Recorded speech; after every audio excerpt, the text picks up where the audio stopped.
Bəzən insanın ömür yolu doğulduğu torpaqdan başlayır. Lakin taleyi onu başqa diyarlara böyük işlər görməyə aparır. Bu, Azərbaycanın Cəlilabad rayonunun Qaracəncir kəndində dünyaya göz açmış, ömrünü elmə, maarifçiliyə və Türk dünyasının birliyinə həsr etmiş professor, akademik Səxavət Ociyevin həyat hekayəsidir.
Bax qardaş, mana bu O'zbek oshi. Samarqand stilida pishirilgan o'zbekcha osh. Xudo xolasa ta'mini ko'rasiz, lazzat qilasiz, mazza qilasiz.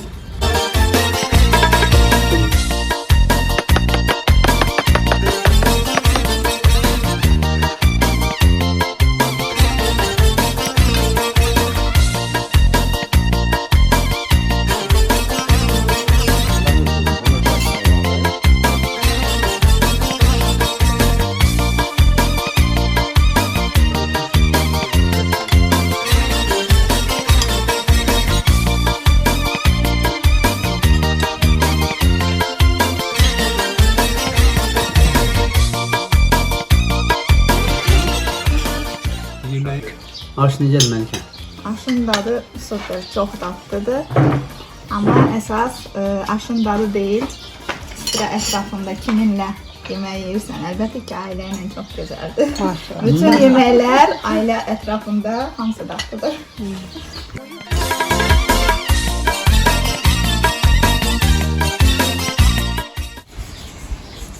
Вы знаете, если бы я был режиссером, то про своих родителей я бы снял фильм про любовь, потому что как они любили, как они создали свою семью, это для них было первозданная, чистая и настоящая любовь, которой научились и мы тоже, потому что мы также на этой основе и создали и свою семью, и также любим своих детей, и также любим своих родителей.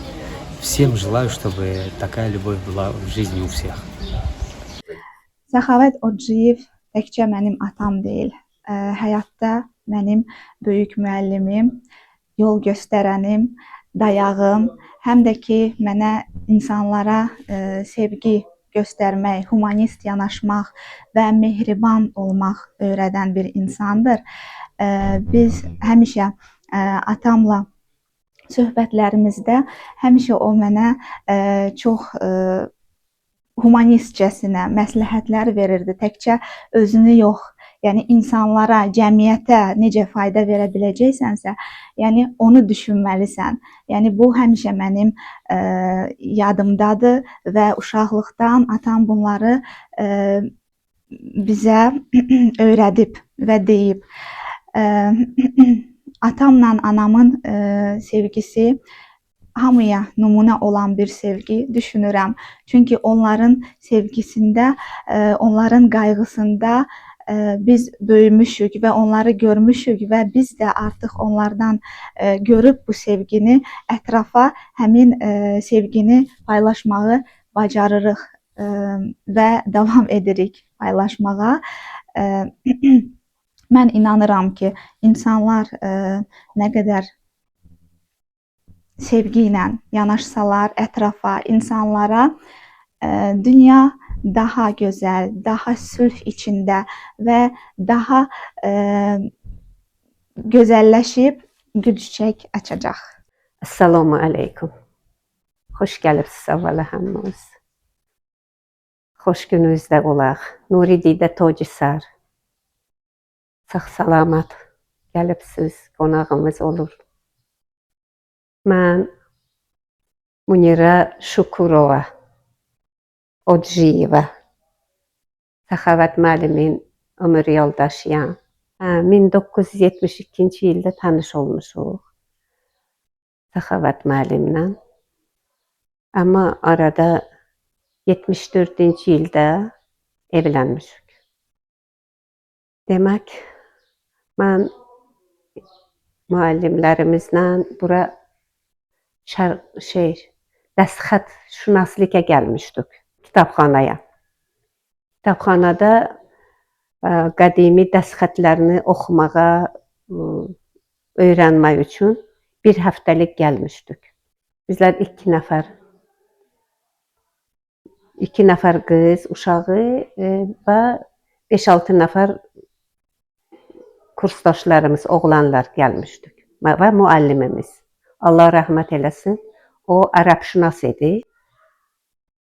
Gələndən sonra burada müəllimlə tanış olduq. Nədir? Qəstincədə, mehmanxanada. Orada tanış olduq. Biz bilmirik Bakını, tanımırıq. Müəllimimiz də ancaq kütüpxanaya aparır, oradan qayıtıb gəlirik. O adam bizi biraz şəhəri gəzdirdi. Vakiyələr oldu ki, bizi yaxınlaşdırdı da bu adamla. Ondan sonra biz bunu təklif elədik, özümüzü şəhrimiz Səmərqəndə, qədimi Səmərqənd şəhrini dünyaya gələn görməsə olmaz. Gərək sən də gələsən oraya. Səxavət müəllim də qəbul elədi, dedi gələcəm yaxında sizə tərəflərə. Və bununla bizim nədər deyirlər, tanışlığımız, dostluğumuz başlandı. Müəllimdən xəbər gəldi ki, gələcək. Biz onda hələ mən institutda oxuyurdum, 4-cü kursda. Yoldaşlarım da bu xəbəri eşidib çox şad oldular və müəllimi hörmətlə, izzətlə, layiqli bir şeylə qəbul elədik. Mən də sevindim ki, şəkillər gələcək, baxacaq, nə olacaq, nəsə dostluqdur da, dostluq. Dostluğumuz davam edəcək. Onda başladıq biz hamımız evdə çağırmaqda qonağı evə gəlsin, biz də orada ziyafət eləyib, belə gəzdirdik və bu kişini yola saldıq. Bu, Səxavət müəllimin burada poliglotluğu bilindi də. Düzdür, anam hələ var idi, rəhmətə getməmişdi. Biz ikimiz rusca danışanda, eləyəndə deyirdi ki, ay balalar, nə vaxt siz belə adam dilində danışacaqsınız? Belə olurdu da. Amma mənlə kim danışacaq? Biz gülürdük, deyirdik ki, danışacaq da, danışın buna, bu bilir, başa düşür sizi. Anam da deyirdi sonra. Danışırdı, bu adam da başa düşsə, başa düşdü, başa düşməsə mən tərcümə eləyirdim də.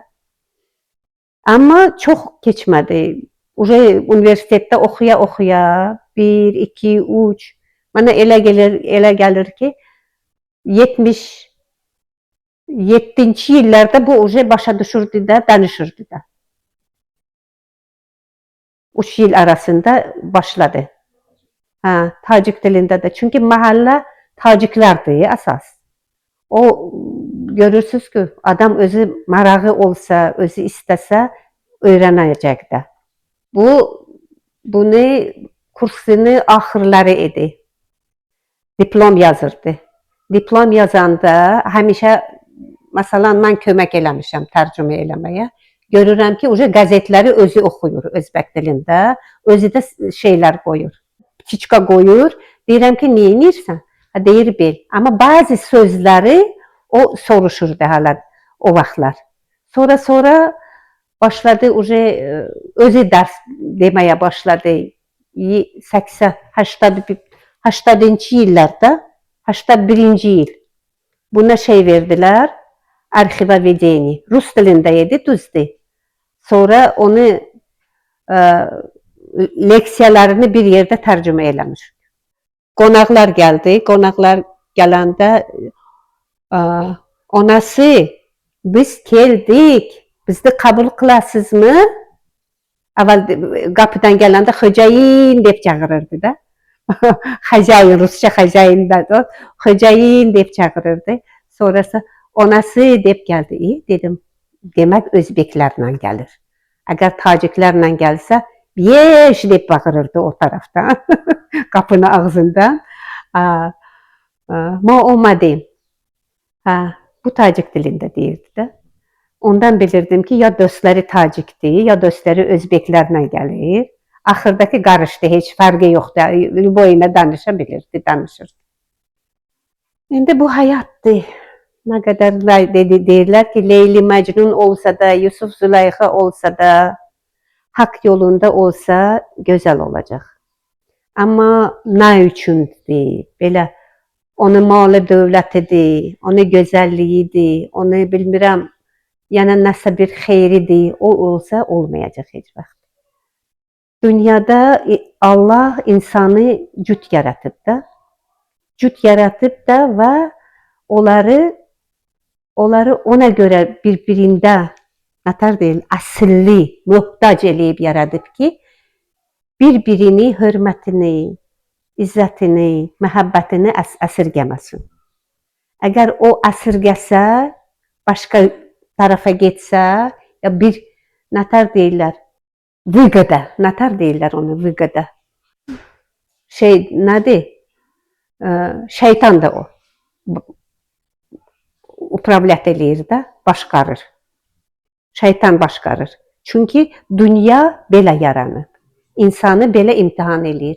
Ona görə cavanlara deyirəm ki, həmişə ağlınızla, ürəyinizlə məsləhət eləyib işləyin.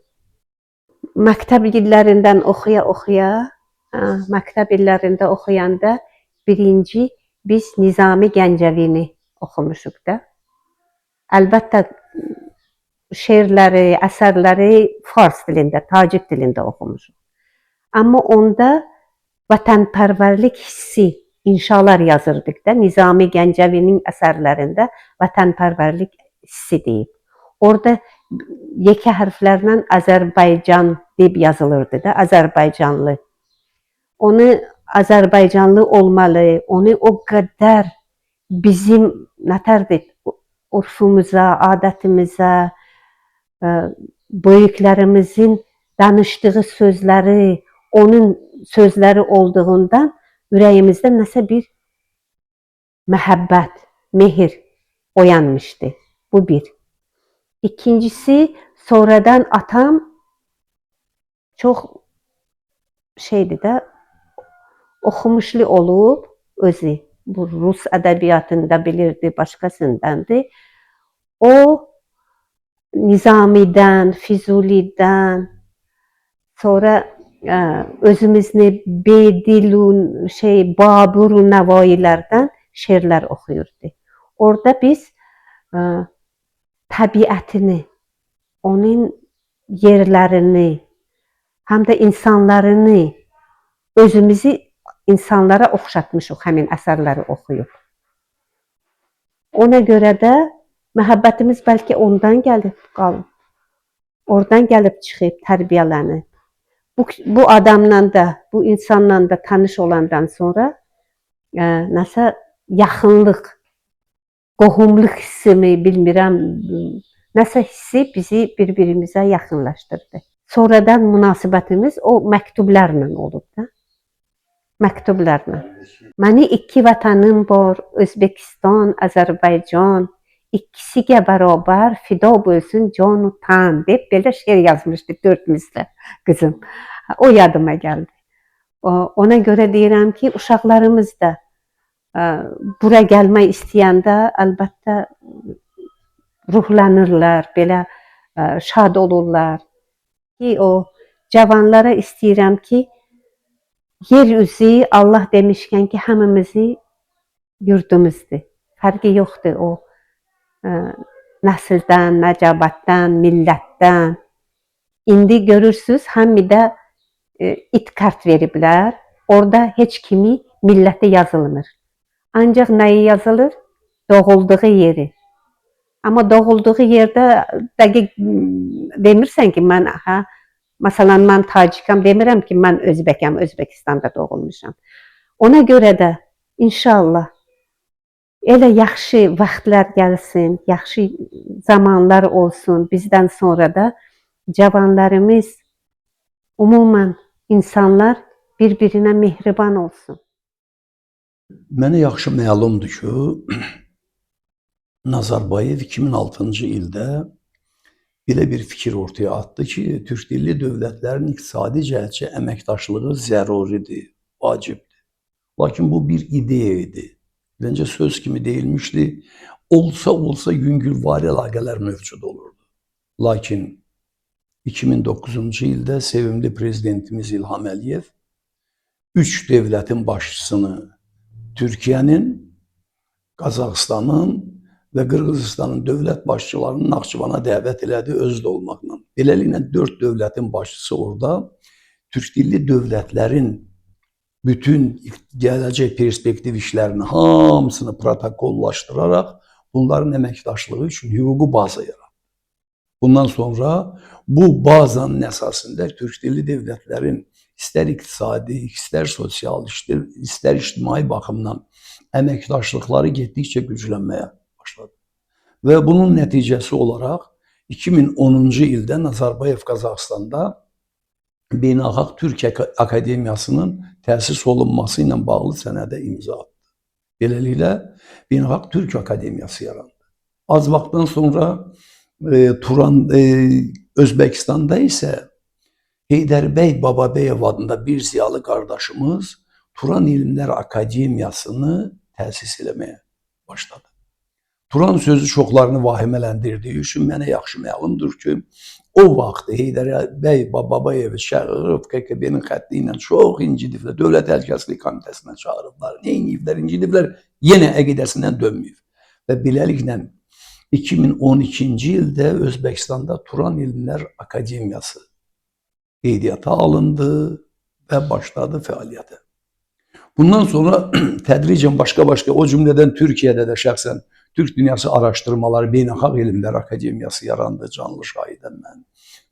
Azərbaycanda da bir neçə qurum var, onlardan mənə biri məlumdur ki, Türk Ağsaqqallar İctimai Birliyi yarandı və bunlar canlanmağa başlandı. Bu Turanla, türkçülüklə bağlı fəaliyyət.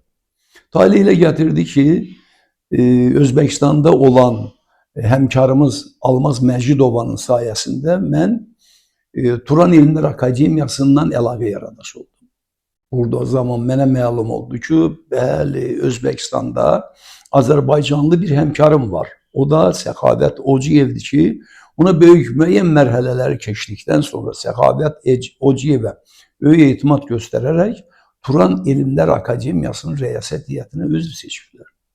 Mən bunu eşitdim və Səxavət müəllimin tərcümə halından maraqlandım, əsərləri ilə maraqlandım. İstər-istəməz Özbəkistanda gedib belə bir yüksək ictimai nüfuza sahib olmaq mənim diqqətimi cəlb elədi. Araşdırdım, aradım, bütün mənbələrə söykəndim. Tədqiqatçı kimi tədqiqat aparmağa çalışanda onun nəticələrini gördükcə mənim sevincimin həddi hüdudu olmadı, yox idi. Və bu yekun nəticədə mənim belə qənaətə gəldim ki, yəni artıq mənim Səxavətin fəaliyyəti ilə bağlı ürəyim dağa döndü. Maraqlandım. Baxdım ki, həm yaşıdıq. Səxavət müəllim də 51-ci ildə anadan olub məndə. Səxavət də may ayında doğulub məndə. Bir fərqimiz ondan ibarət. Səxavət də 73-74-cü ildə ailə həyatı qurub məndə. Səxavətin də 5 evladı var mənim də. Müəyyən paralelliklər var.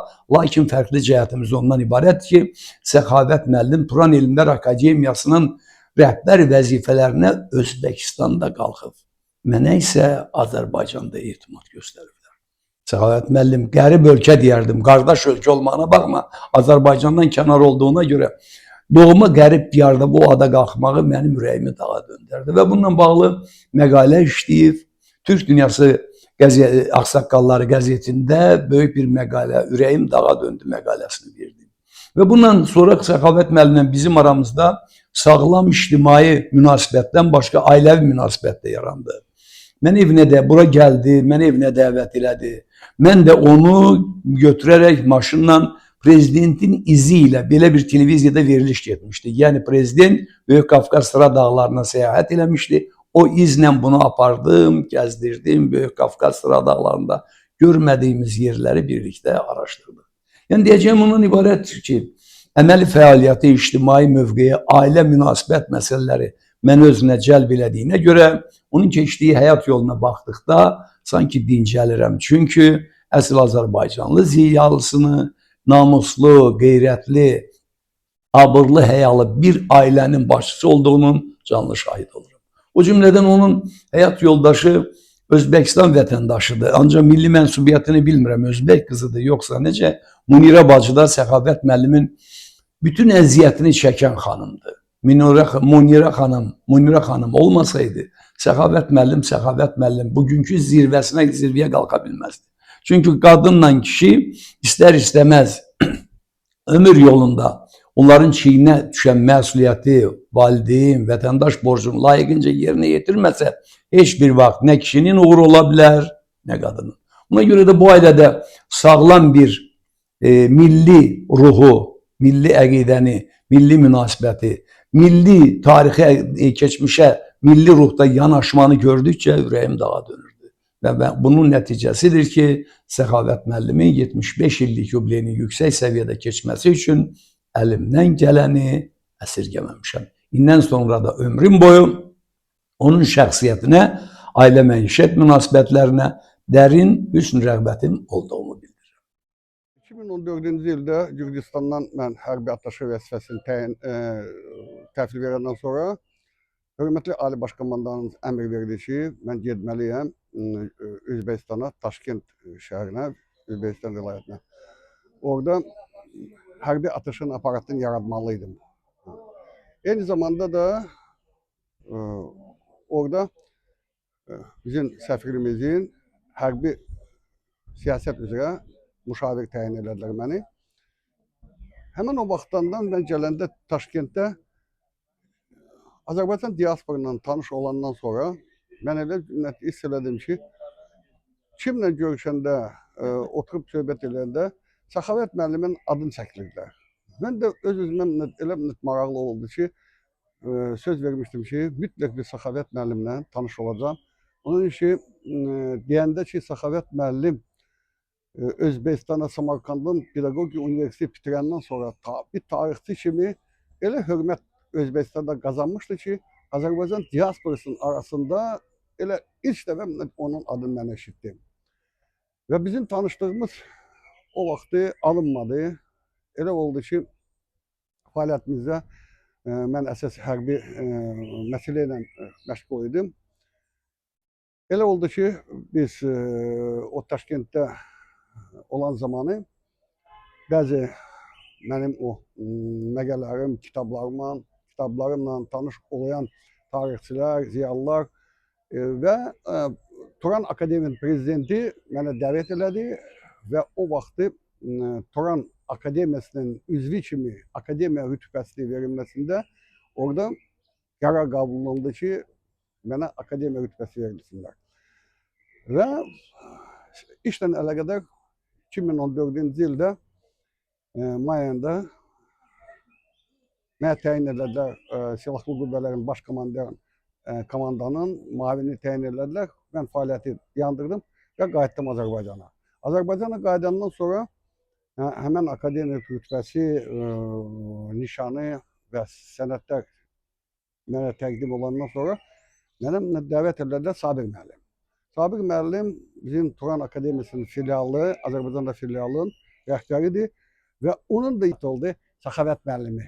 Mən tanış oldum və bir-birimizi təqdim edəndən sonra öz fəaliyyətimizə görə mən Səxavət müəllimin gedən o yolun o kadar izlemiştim ki ve fəxr edirdim ki Azərbaycanın oğlu Cəlilabad rayonundan bir də Kətdən bir dənə oğul gedib Özbəkistanda universiteti bitirib və universitetdən sonra qalıb həmən universitetə müəllimlik eləyəndə mən elə bir şey öz talihimi gözümün qabağında gətirdim və o vaxtdan bizim böyük dostluğumuz başladı Səxavət müəllimlə.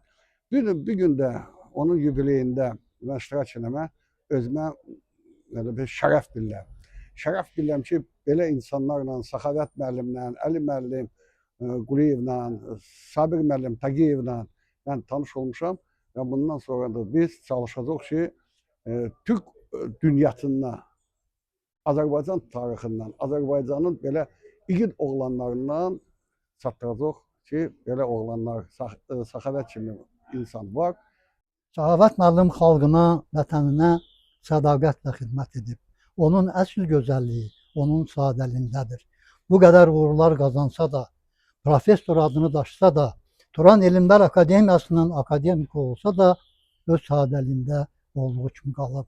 Xalq arasında sevib, seçilib. Səxavət müəllim haqqında saatlarla danışmaq olar. Bədii film də çəkmək olar, roman da yazmaq olar. O xalqımız üçün dəyərli bir şəxsiyyətdir. Mən şəxs yox, belə bir insanları şəxsiyyət adlandırıram.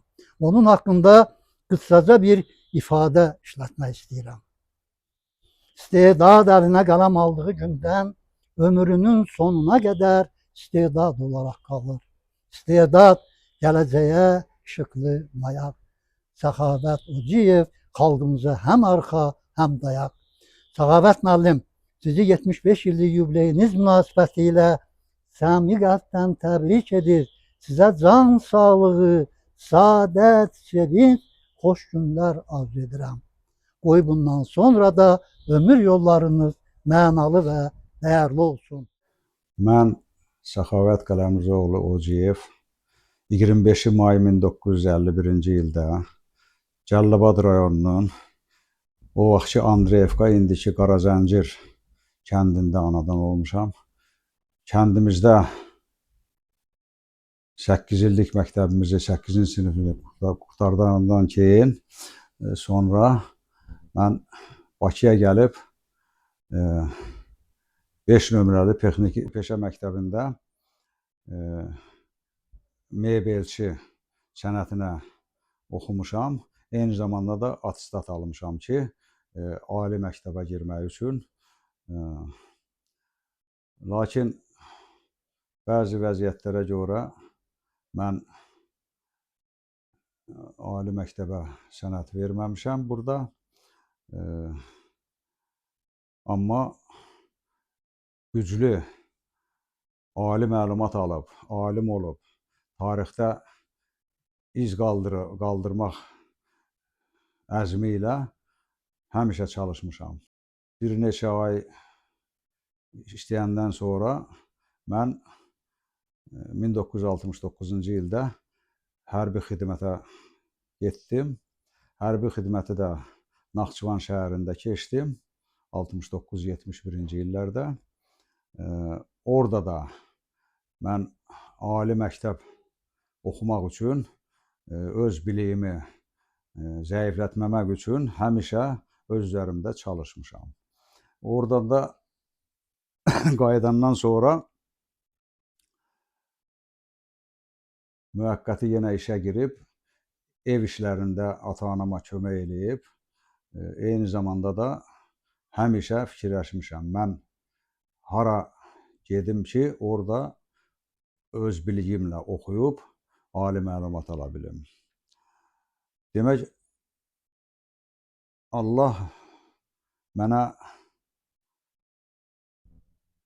belə bir yol açacaqmış, mənim təqdirimə bəxş edibmiş ki, mən bu götür-qoy əzmində olduğum dövrdə demək, Allah mənim işimi düzəldirmiş ki, belə bir yolu mənə açsın. Mən kəndimizdən, iş yerindən Bakıya ezamiyyətə göndərdilər. Gəldim, Azərbaycan qastincasında, köhnə Azərbaycan qastincasında, mehmanxanasında yerləşib, hər gün işimə gedib gəldim. Bir-iki gündən sonra gələndə, keçəndə otağıma bir qapı açıq idi. Orada bir neçə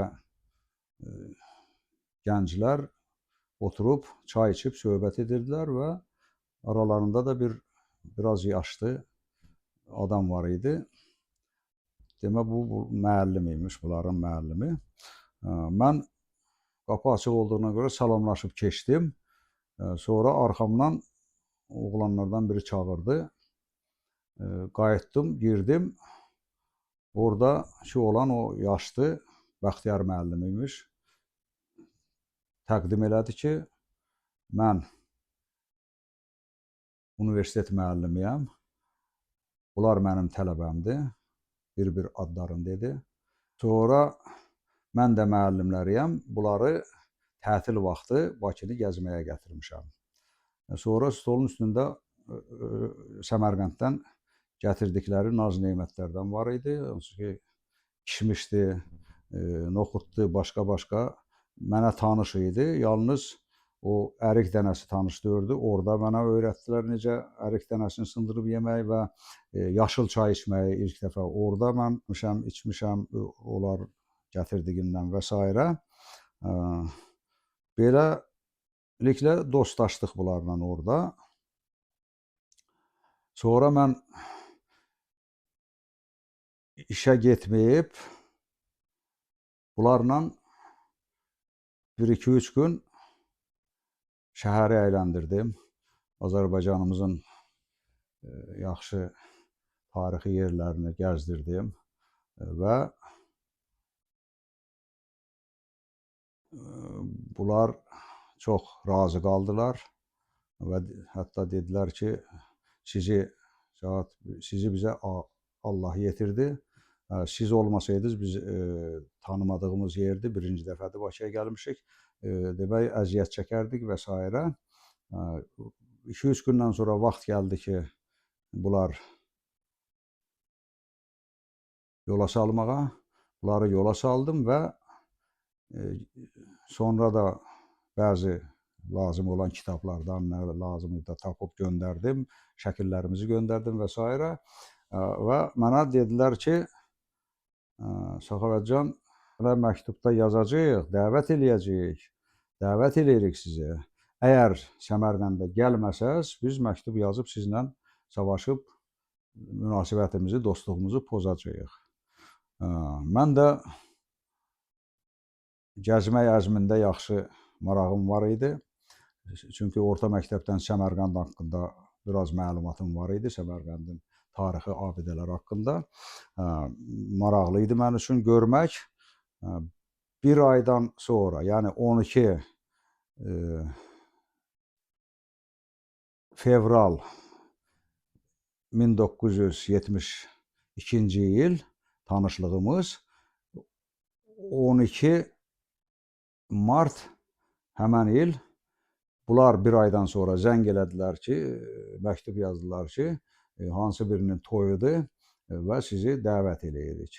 Mən də o vaxtı Bakıdan Səmərqəndə o vaxtın Boeing hesab olan İl-18 təyyarəsi idi. Ən ilqar qabaqcıl təyyarədən biri o idi. Aşqabada uçurdu, Aşqabaddan Səmərqəndə. Demək, ona bilet aldım, mindim, getdim. Orada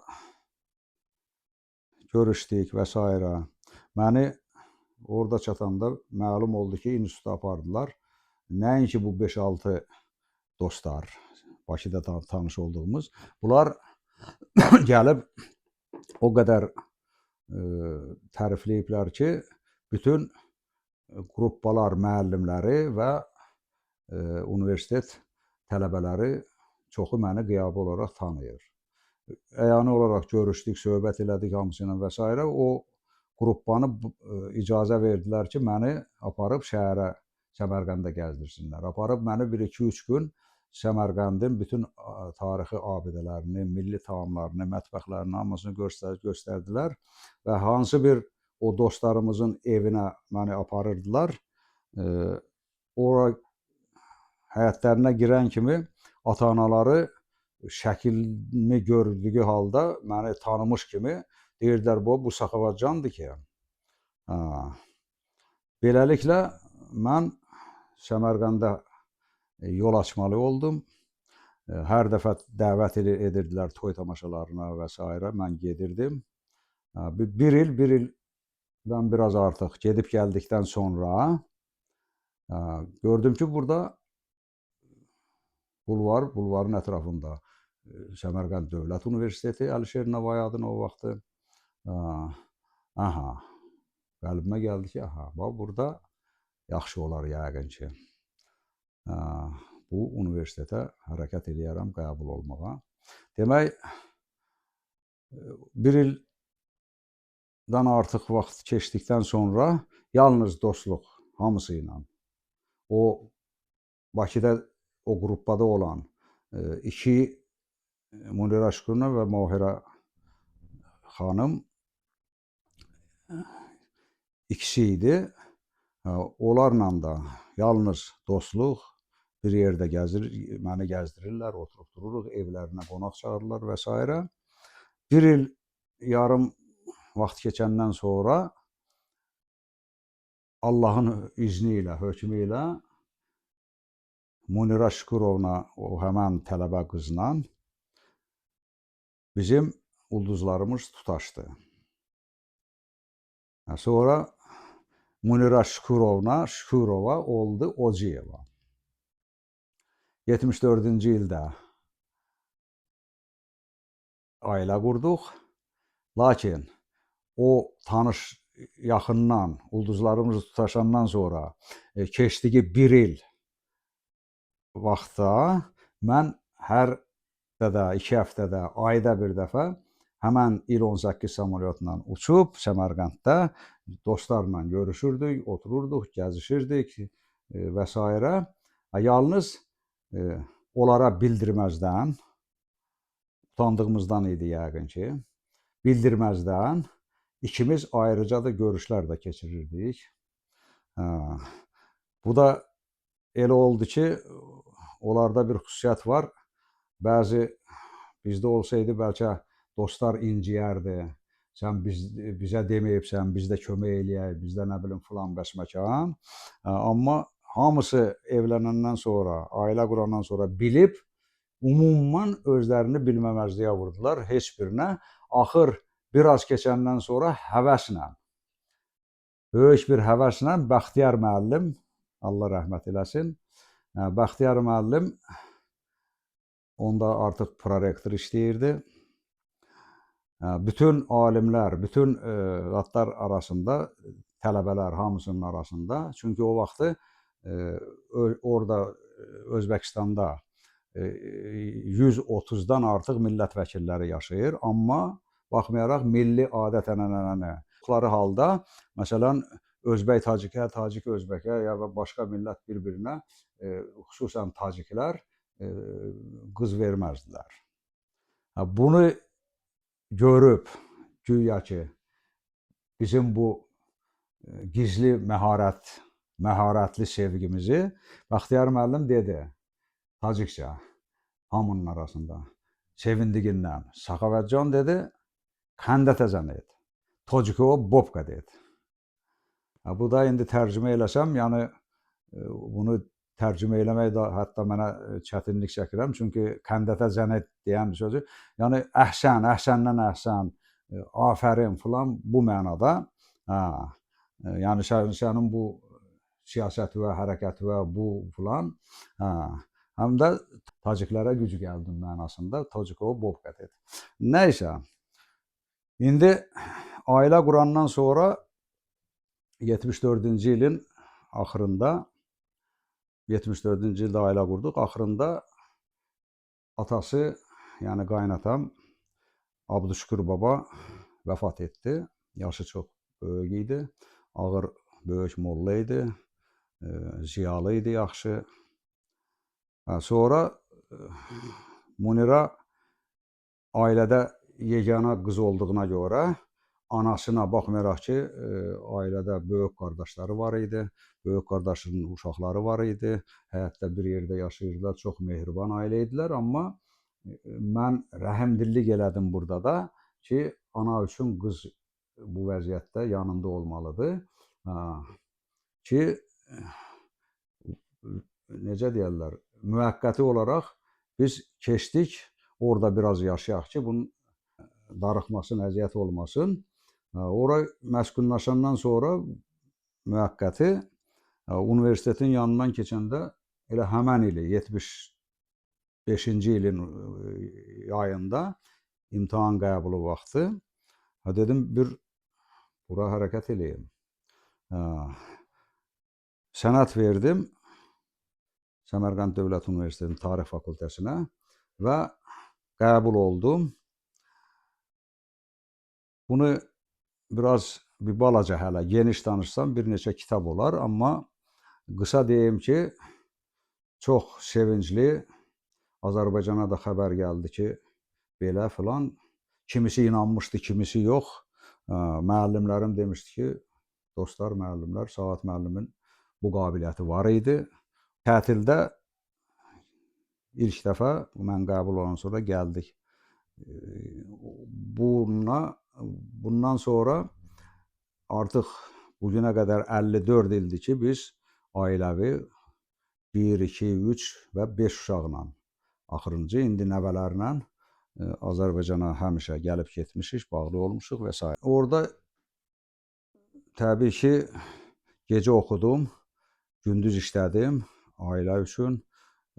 Yeni yerdir, yeni mənə tanış olmayan dillərdir. Adət-ənənəmiz, müsəlman adət-ənənəsi demək olar ki, eynidir. Mən məcbur oldum, özbək dilini tez öyrəndim, çünki özbək dili bizim dilimizə çox yaxındır. Biraz çətin tacik dili idi. Tacik dilində 5-6 aya yaxşı öyrəndim. Hətta dostlarımız mən rəhmətli qaynanamla necə danışmağımı danışanda maraqlanırdılar. Həmişə deyirdilər ki, müəllim, sənlə onu danışın. Qaynana özünə o rusca bilmir, mən tacikçə bilmirəm. Necə danışırdınız? Əl-qolla, lal dili. Maraq doğururdu. 60 illikdə qısaca olaraq bu tarixi yazanda çox belə dediyimiz maraqlı həyatımızın momentlərini onlar inandılar ki, dedilər, biz elə bilirdik ki, siz zarafat eləyirsiniz. Həqiqətdən belə imiş və s. və s. Demək, Allah mənə belə bir zəngin həyat bəxş elədi. Mən həm işləyib, həm ailə saxlayıb, həm oxudum, həm elmə çox həvəsim var idi. Elmi işlə məşğul olmağa başladım. Demək, müvəffəqiyyətlə yaxşı universiteti qurtardım. Çoxlu yoldaşlarla dostlaşdım, tanış oldum və s. Universitetə qəbul da, mən bunu bəzi yoldaşlar bilir, xüsusən qəribçilikdə yaşayıb, inkişaf eləyib, bir layiqli yerə çatan insanlar yaxşı bilir. Amma bəziləri bəlkə elə bilir ki, elə bütün bu nailiyyətlər, bütün bu adlar hamısı özü-özündən peyda olub. Yox, əslində belə deyil. Mən əgər danışsam, necə universitetə qəbul olmağım, necə imtahan verməyim, necə əziyyətləri, çətinlikləri və s. və s. O biraz çox vaxt alar. Gizli zavodda işlədim, Kinaf zavod deyən, hansı ki 43-cü ildə, 42-ci ildə Krımdan bir neçə zavodla bir yerdə Səmərqəndə evakuasiya olmuşdu. Oradan mən çox şey götürdüm. Çoxlu dostlar artırdım və çoxlu cəmiyyətçilik işləri ilə məşğul oldum. Boynuma yükləndi, götürdüm. Hörmət izzətə qalxmaq üçün hamısını məcbur yükünü çəkirdim. Hətta mebel seximizin müdürü var idi, naçalniki. O deyirdi ki, mən ikinci adam görürəm ki, stanok arxasında, stanok üstündə o 5 dəqiqə zada çıxanda briqada mən kitabı açıb orada oxuyurdum, hazırlaşırdım. Abed vaxtı mən 1-2 dəqiqə abed eləyib zavodun yaxşı kitabxanası var idi. Gedib kitabxanadan kitabları götürürdüm, oxuyurdum, gətirirdim filan. İkinci də adam görürəm dedi, stanokun üstündə oxuya, kitab oxuya. Beləliklə çox hörmətə nail oldum. Bir 2 il yarım orada işləyəndən sonra 77-ci ildə yoldaşlar dedi ki, bir Şadı Nasir işləyən Nəsirov vilayət icra komunundan bir halal, pakizə, bilimli adam, işçi axtarır. Mənə tövsiyə elədilər onunla görüşdürməyə. Yəni, görüşdük, görüşüb görən kimi dedi, qardaş, siz Azərbaycansınız, bəli. Mənim Azərbaycanda dostlarım çoxdur, Bakıda çox olmuşam və s.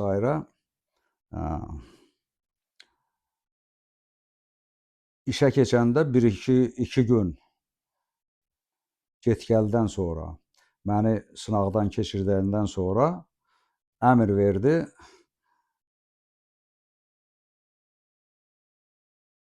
Səmərqənd vilayət icra komunun arxiv şöbəsinin baş inspektoru. Hansı ki, mən hələ tələbiyəm. 3-cü kursda oxuyuram. 1-2-3 ildə orada işlədim. Arxivdən çox şey öyrəndim. Çox sənədlər əldə elədim və s. Ondan sonra 81-ci ildə universitetin diplomunu aldım. Diplomunu alan kimi məni Səmərqənd Vilayət Dövlət Arxivinin direktoru təyin elədilər. Və başqa məsul vəzifələrdə də işlədim və s. Əsasən mən arxivə rəhbərlik edəndə birinci arxivi olduğu kimi elmi təşkilat kimi elmi dərəcəsinə qaldırdım və özüm üçün də elmi iş eləmək üçün arxivdən çox sənədlər topladım. Və birinci elmi işimi mən bütün İttifaq Elmi Tədqiqat İnstitutu Moskvada başladım. Mövzu götürmüşdüm. 90-cı ildə Sovet dağılandan sonra da dedim, ora getməyin biraz lüzumu yoxdur. Elə mən burada ya Özbəkistanda, ya Azərbaycanda müdafiə eləyərəm. Buradan da yoldaşlardan xəbər gəldi ki, Bakıda bir professor akademik var, Hüseyn Əhmədov, Allah rəhmət eləsin, onu da yaxında vəfat elədi. Demək, bir adam axtarır ki, tədqiqat işi aparsın, onun rəhbərliyində. Demək, Seyid orada bütün ömrü boyu Səmərqənddə yaşayıb, yaratmış, cədidçilik hərəkatının əsasçılarından biri, alim, yazıcı, şair, publisist, lüğətşünas, tərcüməçi və s. və s. Onun haqqında.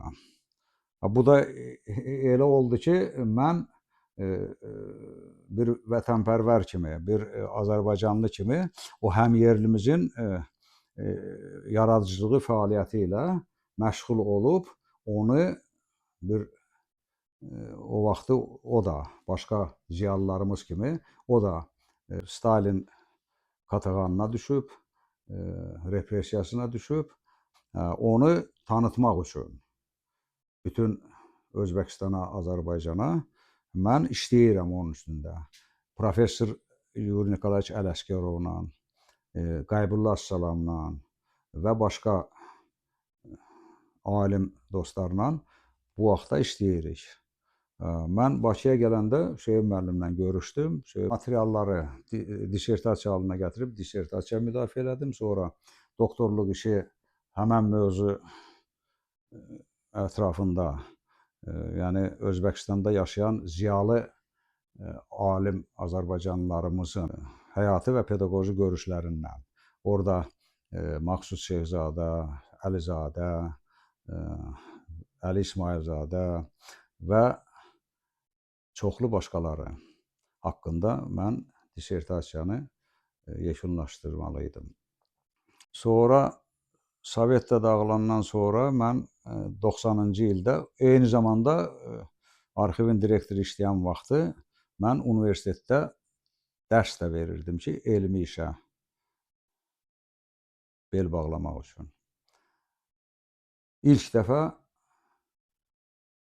Səmərqand Dövlət Universitetində arxivşünaslıq kursunu açıb, proqramını da özüm düzmüşəm. O, demək, orada dərs də keçirdim. Sonra partiya tarixindən dərs keçmişəm, tarixdən dərs keçmişəm. Elə oldu ki, 90-cı ildə mən tamamilə universitet ştatına keçib, orada elmi işlə lap yaxından məşğul olmaq. Nəysə, mən bu mövzunu Bakıda müdafiə elədim. Orada da nostrifikasiyadan keçdim. Yəni, bu ünvanlar məndə həm Azərbaycanım var, həm Özbəkistanım var. Beləliklə, eyni zamanda da ailəm böyüməyə başladı. 5 övladlarım, indi şükür Allaha 5 övlad, 13 nəvə, bir nəticəmiz var. Hamısı əksəriyyəti ali məlumatdır. O xırdaları da böyüyüb inşallah məktəbi qurtardıqca ali məlumat alırlar. Bir neçəsi müdafiə eləyib. Hazırda Türkiyədə, Londonda oxuyan nəvələrim var. Daşkənddə oxuyanlarım var. Bir neçəsi burada da gəlib sonra ali məlumat aldı və s. Mən bu keçdiyim həyat yolundan min razıyam. Nəyə görə? Çünki Allah mənə nəyə görəsə bilmirəm, elə bir həyat bəxş elədi ki, elə bir yol açdı ki, həqiqətən də tək mənə yox, başqalarına da, necə ki, bütün Özbəkistanda, burada alimlər qeyd edir ki, belə bir həyat yolu keçmək hər adama nəsib olmur.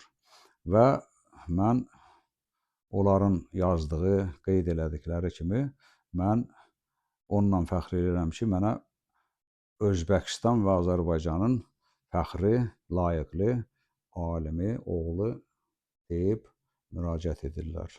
Belə bir həyat yolu keçdiyimə görə, Allah mənə bəxş elədiyinə görə mən həmişə Allahıma min şükür eləyirəm, dualar eləyirəm ki, Allah mənə bu cür yolu, həyatı bəxş elədi.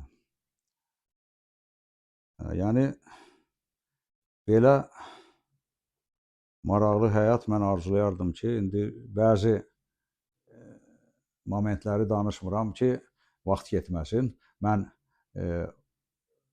Mənim atam asanlıqla razılıq verib, uzaqdan uzağa bilərək ki, bunların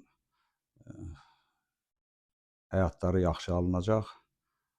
Atam çünki çox sezgir idi, çox belə şeyləri uzaqdan hiss eləyən adam idi.